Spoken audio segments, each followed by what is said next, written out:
우리 옆에 있는 분들과 이렇게 인사했으면 좋겠습니다. 은혜의 역사를 이어갑시다. 어떻게 여러분에게는 평생 잊을 수 없는 나의 신앙을 성장하게 해주고 나의 삶을 변화시킨 은혜의 장소, 집회가 있습니까? 야, 박수 한번 하겠습니다. 야, 전혀 예상을 했던 반응이었어요. 감사합니다. 저에게는 그러한 장소가 하나가 있는데요. 여러 곳이 있는데 그 중에 한 가지가 경기도 광주에 있는 광주기도원이라는 곳이에요. 왜 거기가 제 신앙에 큰 영향을 주었느냐? 제가 초등학교 4학년 때부터 방학 때마다 그 기도원의 집회를 참석을 했습니다. 중학교 2학년 때까지로 기억이 돼요. 그냥 참석한 게 아니었고요. 저희 아버지께서 그때 당시 광주기도원에 방학만 되면 아이들 집회 설교자로 가셨어요. 그래서 설교를 하면 청소년들이 1,500명에서 2,000명이 모여 있습니다. 중고등학생, 초등학교, 중학생, 고등학생들이. 여러분 상상이 되세요? 요즘은 그런 집회가 좀 흔치 않은 것 같은데 그때는 그런 행사들이 많았어요. 근데 우와, 전국에서 청소년들이 1,500명이 모여 있다고 상상해 보세요. 별의별 일이 다 일어납니다. 집회와 집회 사이에는 산에서 찬양의 제사만 드려지는 것이 아니라 연기의 제사가 막 울려 펴지고요. 그 표정들이 압권이에요. 대부분 본인이 의지해서 온 친구들도 있긴 하지만 대부분이 부모님이 가라고 해서 온 친구들. 여기에 왜 와 있는지 목적과 방향을 상실한 채 어떻게 하면 도망갈까만 고민하고 있는 그 표정의 아이들. 제가 어떻게 그 표정을 봤냐면 그때 제가 초등학교 4학년 때 드럼을 쳤어요. 그래서 제 자리는 앞에서 그 아이들을 보면서 찬양을 하는데 찬양이 결코 나오지 않았습니다. 얼마나 표정들이 어둡고 우울한지. 그런데 찬양 집회가 점점점 무르익어서 끝나는 날, 전날 밤이 되면요, 그 아이들의 표정이 바뀌어버려요. 저는 거기서 소망을 봅니다. 우리 하나님의 능력은요, 중학교 2학년, 북한에서도 쳐들어오지 못하는, 김정은도 무서워하는 아이를 변화시킬 수 있는 능력이 있습니다. 그래서 그때 그 찬양 집회가 제 1년의 신앙의 원동력이 되었던 순간이기 때문에 참 많이 기억이 납니다. 우리 지난주 토요일 날 여기 갔다 오신 분들도 계실 거예요. 상암동에서 많은 은혜의 역사가 있었는데요, 빌리그레암 목사 전도대회 50주년 행사가 이루어졌습니다. 정말 가고 싶었는데 저는 결혼식을 가면서 지나갔습니다. 그래서 영상으로 저는 봤어요. 그 영상을 보니까 얼마나 뜻깊던지. 저는 물론 그 집회를 참석하지는 못했고 그게 1973년에 여의도에서 있었던 5일간의 집회를 되짚어보는 시간을 가졌는데요. 이거 기록이에요. 정확한 인원을 추산할 수는 없지만 그때 당시 기록들에 의하면 약 320만 명이 여의도에 운집했다고 합니다. 5일 동안 320만. 그 중에서 7만 2천 명이 회심하는 역사, 예수님을 영접한 역사. 이게 역대 역사상 최고로 많이 모였고 최고의 은혜의 역사가 이루어졌다는 것으로 전해져 오고 있는 현장의 집회가 이루어졌어요. 물론 앞에 보니까 계속 찬양 집회가 이루어지고 축하 공연이 돼서 그냥 좋다 했는데 저는 어디서 은혜가 임했냐면 그 73년 그 여의도 집회에 참석했던 분들의 간증이 나오더라고요. 참 재밌는 얘기가 많아요. 어떤 한 학생은요, 소주병을 들고 그 집회에 참석을 했답니다. 도대체 무슨 일이 벌어지는가? 소주병을 가지고 거기 갔다가 은혜를 받고 목사가 됐어요. 할렐루야. 그런 은혜들이 우리의 남편들에게 이루어지길 소망합니다. 또 어떤 그 여자분의 간증을 들어보니까요, 여중생 때 참석을 했는데, 중학생 때. 여러분, 여중생 때 얼마나 수줍어요. 되게 내성적인 학생이었대요. 근데 복음을 받아들이니까 담대해지더래요. 중학교 여학생이 뭐하냐? 학교만 끝나면 역전에 가서 노방전도를 했다는 거예요. 와, 전도하는 대학생들, 받은 은혜가 넘치니까 군대에서 복음을 전하는 군종병의 막 간증들이 나오는데 제 심장이 뜨거워지더라고요. 저는 그런 은혜의 역사가 우리 여의도 50년 전에 이 땅 가운데 이루어졌다는 게 얼마나 감사한지 모릅니다. 그러나 그것은 여의도에서 50년 전에만 이루어질 수 있는 역사가 아닌 줄 믿습니다. 저는 우리의 이 예배당이 그러한 자리가 되었으면 좋겠습니다. 하나님의 복음 가운데, 하나님의 임재 가운데 내 영혼이 뜨거워지는 자리, 속사람이 강건케 되며 예배 가운데 내 안에 있는 그리스도의 형상이 회복되는 자리, 집회 가운데 하나님의 영광의 임재를 경험하며 마음껏 하나님을 높이고 찬양하며 하늘로부터 공급되는 힘으로 회복되는 은혜의 자리가 되길 주님의 이름으로 축원합니다. 이미 우리 교회가 그러한 교회가 된 줄 믿습니다.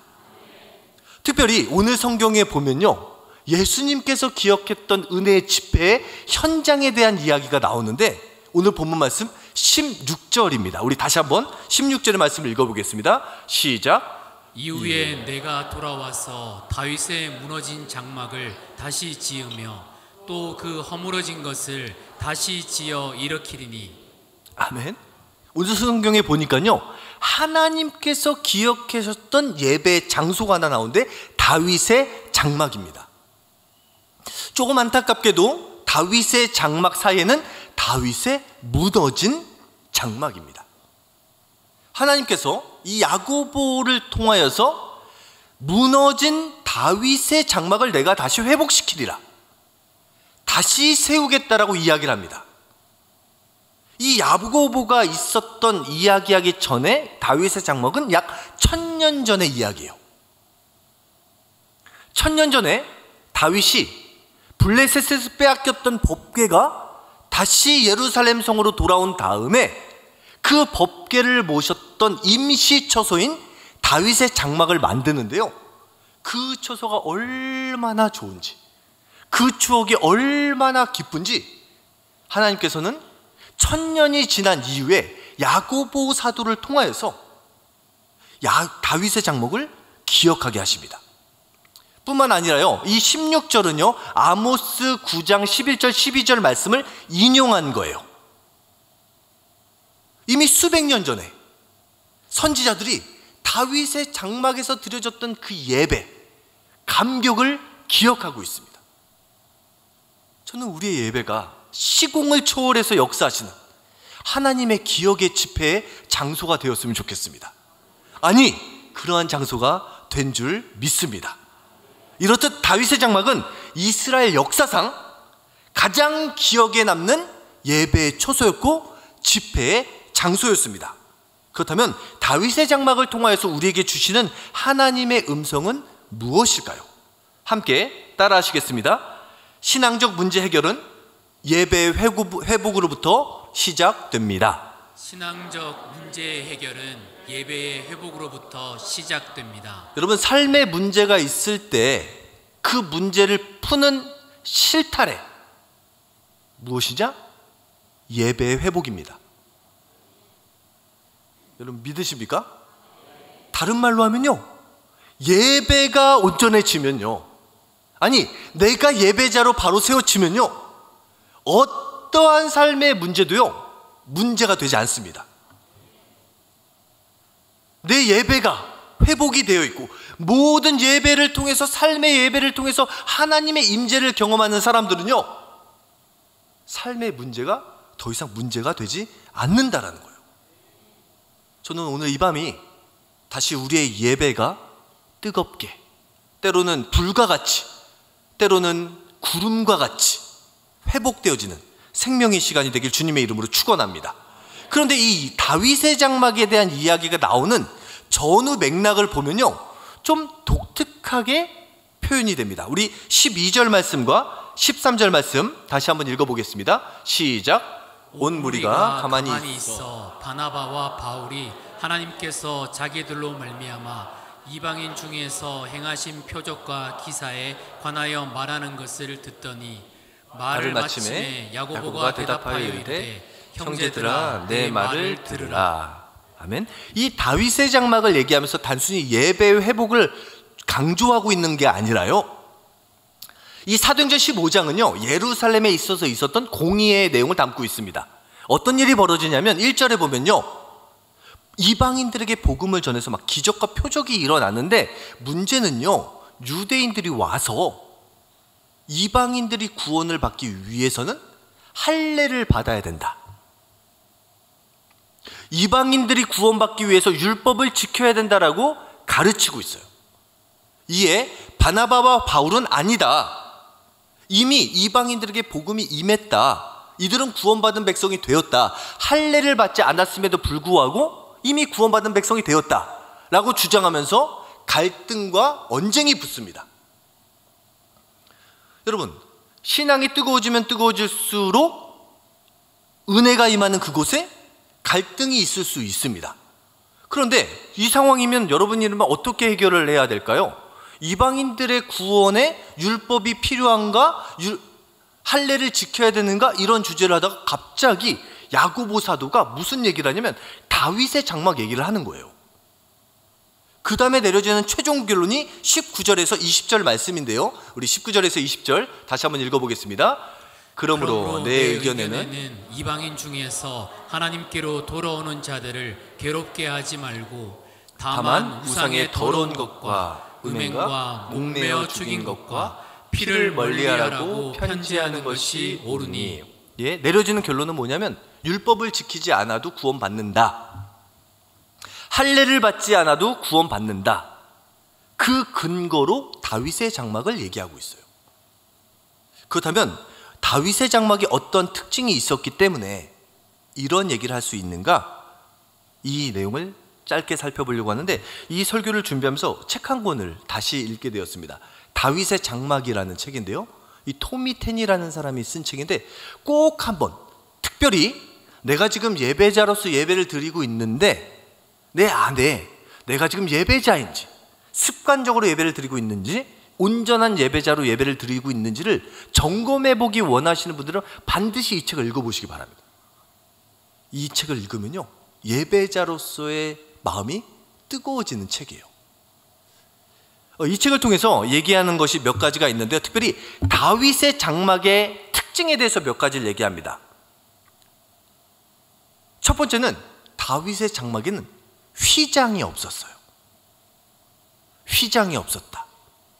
이 책에 보면요, 하나님께서 예배 초소로 우리에게 허락해 주신 초소를 세 가지를 언급합니다. 첫 번은 모세의 성막, 그렇죠? 레위기 출애굽기에 나오는 모세의 성막 이야기, 이 성막을 통해서 하나님과의 만남이 이루어진 내용이 다뤄지고요. 두 번째는 다윗의 장막, 세 번째는 솔로몬의 성전의 이야기예요. 이 세 가지 예배 초소의 공통점은 뭐냐면 거기 법궤가 있습니다. 법궤가 모셔져 있고요, 법궤 외에는 시은자라고 해서 하나님의 임재가 임하는 장소, 공간이 있습니다. 여기까지는 다 똑같아요. 그런데 다윗의 장막에 있는 중요한 차별점, 특징은요, 휘장이 없어요. 여러분, 일반 사람들이 법궤를 보면 어떻게 되나요? 죽죠. 우리가 그렇게 알고 있죠.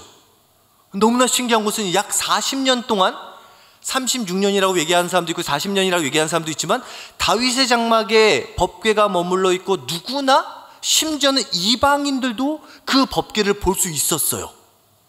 근데 그때 당시 법궤를 보고 죽은 사람이 아무도 없습니다. 법궤, 단순히 법궤는 하나님의 말씀, 율법, 10계명을 담고 있는 상자가 아니라 거기에 하나님의 임재하심이 머무는 곳이었고요, 그 임재하심을 이방인들 뿐만 아니라 유대인들 섞였어요. 유대인들과 이방인들이 함께 보아도 어떠한 죽음의 역사가 일어나지 않았던 시기가 다윗의 장막의 시기예요. 그러면서 얘기를 하는 거예요.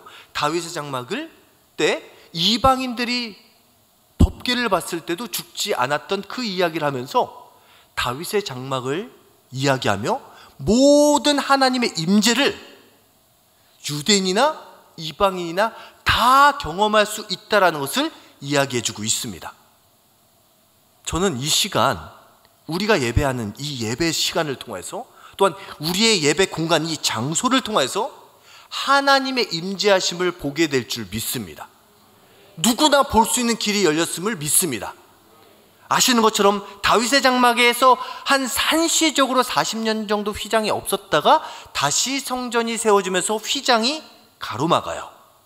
근데 예수님께서 십자가에 달려 죽으실 때 휘장이 위에서부터 아래로 찢어지면서 누구나, 특별한 사람이 아닌 누구나 하나님의 임재를 경험할 수 있고 볼 수 있는 길이 열렸습니다. 저는 그 은혜가 우리에게 임하는 이 밤이 되길 주님의 이름으로 축원합니다. 여러분 기억하십시오. 우리는 이미 예수 그리스도의 십자가의 사건으로 인해서, 십자가의 능력으로 인해서 누구나 십자가를 통하여서 주님을 믿고 주님을 나의 구주로 영접하고 죄 씻음을 받은 우리는, 구원받은 우리는 어디서나 누구나 하나님의 임재를 경험할 수 있는 길이 열렸음을 기억하시길 바랍니다. 그거의 모형이 다윗의 장막이었어요. 휘장이 없다는 것은 무엇입니까? 분리와 막힘이 없어지는 거예요. 여러분, 우리가 믿음 생활이 좋아지면요, 우리는 어떻게 해야 되는가? 교회 안에만 머물러야 되겠습니까? 세상으로 나가야 되겠습니까? 여러분 그러고 계십니까? 이상한데 제가 볼 때는 좀 아닌 것 같은데, 믿음이 깊어지고 교회를 많이 맡으면 맡을수록 세상과 단절되고 교회만 머무는 경우가 있습니다. 뭐 틀렸다라는 것을 말씀드리는 것은 아니에요. 근데 여러분, 우리가 예배를 드릴수록 하나님의 임재를 경험할수록 우리에게 나타나는 특징은 뭐냐면 분리가 아닙니다. 우리들끼리가 아닙니다. 우리가 믿지 않는 사람을 향해서 나가는 거예요. 그래서 누구나 하나님의 영광을 볼 수 있도록 안내하는 겁니다. 이것이 다윗의 장막의 첫 번째 특징이었어요. 두 번째 특징이 있는데요, 두 번째 특징은 찬양의 제사로 가득한 장막이었습니다.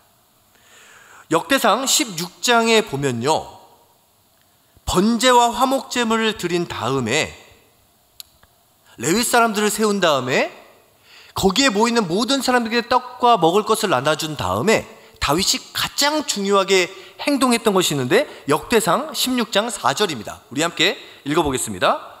또 레위 사람을 세워 여호와의 궤 앞에서 섬기며 이스라엘 하나님 여호와를 칭송하고 감사하며 찬양하게 하였으니.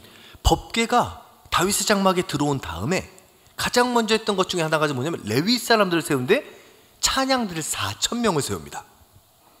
24반차로 나누어 가지고 돌아가면서 찬양을 부르게 하는데 1년 365일 하루도 빠짐없이 그곳에 찬양의 제사를 드립니다. 여러분, 보통 성막에서, 성전에서 드리는 제사, 뭐가 가장 중요하다고 생각하죠? 보통은 피의 제사를 생각합니다. 그런데요, 다윗의 장막의 특징은요, 찬양의 제사의 공간이었던 거예요. 1년 365일 하루 24시간 누구나 찬양할 수 있고 누구나 하나님의 임재를 바라봤던 장막, 그 예배가 하나님과의 임재를 통해서 막혔던 담을 허물어주는 은혜의 장소가 되었습니다. 특별히 이 레위인을 통해서, 찬양을 통해서 세 가지를 시켰는데요, 오늘 역대상 16장 4절에 보면 칭송하다, 감사하다, 찬양하다라고 나왔어요. 그들의 역할이에요. 칭송하다라는 단어, 히브리어는 자카르라는 단어인데요, 이것은 기억하는 거예요. 여러분, 우리가 찬양을 할 때 무엇을 해야 되냐면 하나님의 하신 일들을 기억하는 것을 기억해야 됩니다. 단순히 찬양을 통해서 내 마음의 감정이 흘러가는 대로 흘러가는 것이 아니라 레위인의 찬양을 통해서 하나님께서 찬양 중에 무엇을 하게 하셨냐? 기억하게 하셨어요. 하나님께서 이미 행하셨던 구원의 역사, 하나님의 능력의 역사, 하나님이 어떤 분이신지, 어떤 일을 하신 분이신지를 기억하게 하는 것을 찬양을 통해서 이루셨어요. 두 번째는 감사하는 겁니다. 찬양을 통해서 감사합니다. 그 다음에 마지막, 하나님을 마음껏 높여드렸던 예배를 드렸던 것이 다윗의 장막입니다.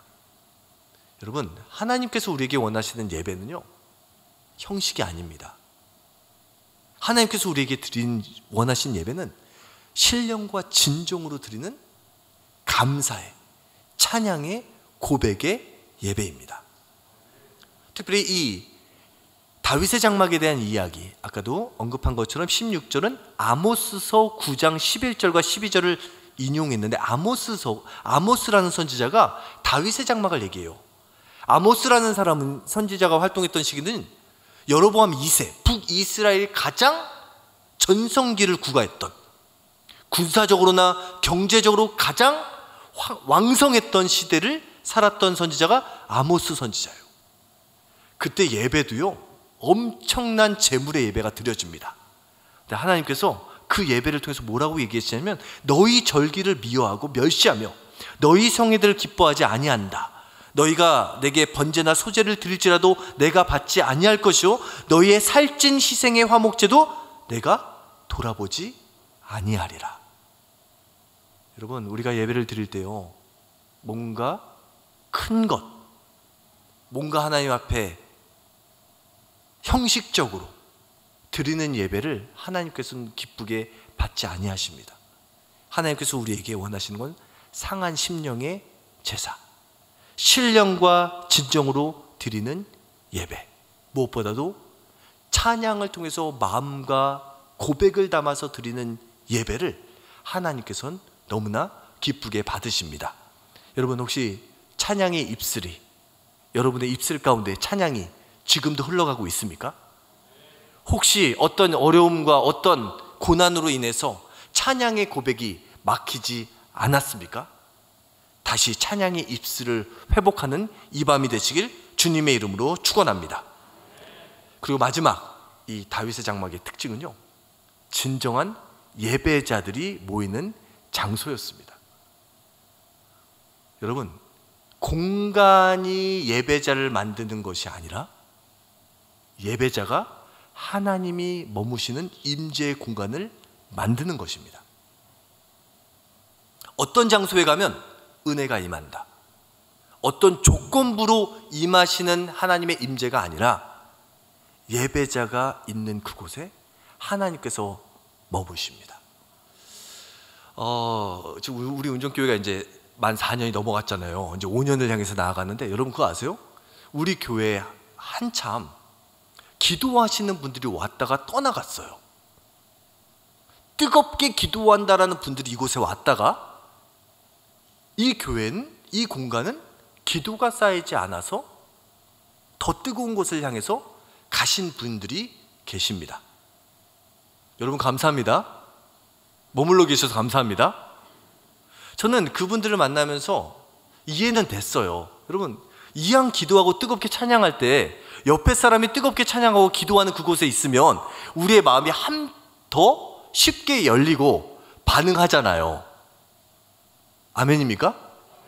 근데 오늘은 더 이상 설교 안 해도 될 것 같아요. 이미 우리 교회가 그런 교회가 되었어요. 여러분, 분명히 기억하기 원하는 것은요, 예배자가 머무는 그곳에 하나님의 임재가 머뭅니다. 여러분, 다윗이라는 한 사람, 하나님의 법궤를 사모하고 하나님의 법궤 가운데 임재하신 하나님의 임재를 사모했던 그 한 사람이 법궤가 들어온 다음에 얼마나 무거운 그 법궤를 짊어지고 온 레위 사람들을 집으로 돌려보내는 것이 아니라 찬양과 예배를 시킵니다. 그리고 함께 뜨겁게 예배를 드려요. 그곳에 예배가 회복이 되고 예배자가 세워지니까 하나님의 임재가 머물고요, 1000년이 지났음에도 불구하고 하나님의 임재를 생각하면 다윗의 장막이 떠오르는 그러한 인물이 되었습니다. 저는 오늘 이 밤이, 이 자리가 하나님의 임재를 사모하는 자리가 되기를 주님의 이름으로 축원합니다. 하나님의 임재의 장소는요, 뜨거운 사람들이 모여있는 곳에만 임하는 곳이 아닙니다. 에스겔 선지자는 포로로 잡혀간 그발 강가에서 하나님의 임재를 경험합니다. 요한계시록의 저자 요한은요, 반모섬에서 주일날 혼자 예배를 드리는데 천상의 예배를 하는 광경을 보게 되고요. 요한계시록의 내용을 보면요, 하나님께서 예배 가운데 4번의 성령의 충만한 은혜 가운데 보았던 환상에 대한 내용을 담고 있는 것이 요한계시록이에요. 여러분, 밤모섬에 혼자 있어도 예배하는 그 사람이 있는 그곳에 하나님의 영은 임하시고 성령의 역사는 이루어집니다. 저는 오늘 이 자리가 그러한 자리가 되었으면 좋겠습니다. 그리고 우리 운정교회가 이 우리의 예배 자리가 어떠한 마음 상태로 올지라도 우리의 예배를 통하여서 무엇보다 하나님의 임재를 경험할 수 있는 자리.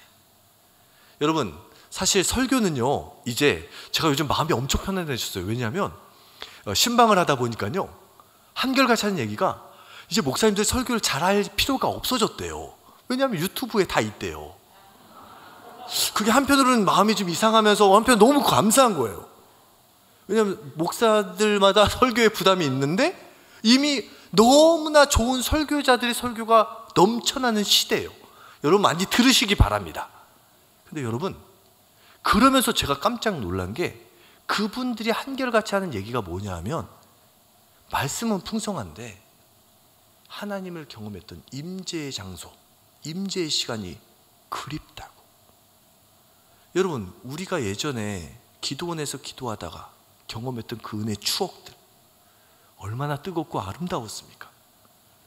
참 신기했던 것은요, 그때 기억을 얘기하면요, 설교 내용을 기억한 사람 아직 못 만나봤어요. 하나님이 뜨거운 임재를 경험했을 때 어떤 목사님이 어떤 본문을 가지고 어떤 설교를 했느냐를 기억한 사람은 지금 아직까지 못 만났어요. 혹시 기억하고 계신 분 있으면 저를 만나지 않았으면 좋겠습니다. 계속 이 마음 이어갈 수 있도록.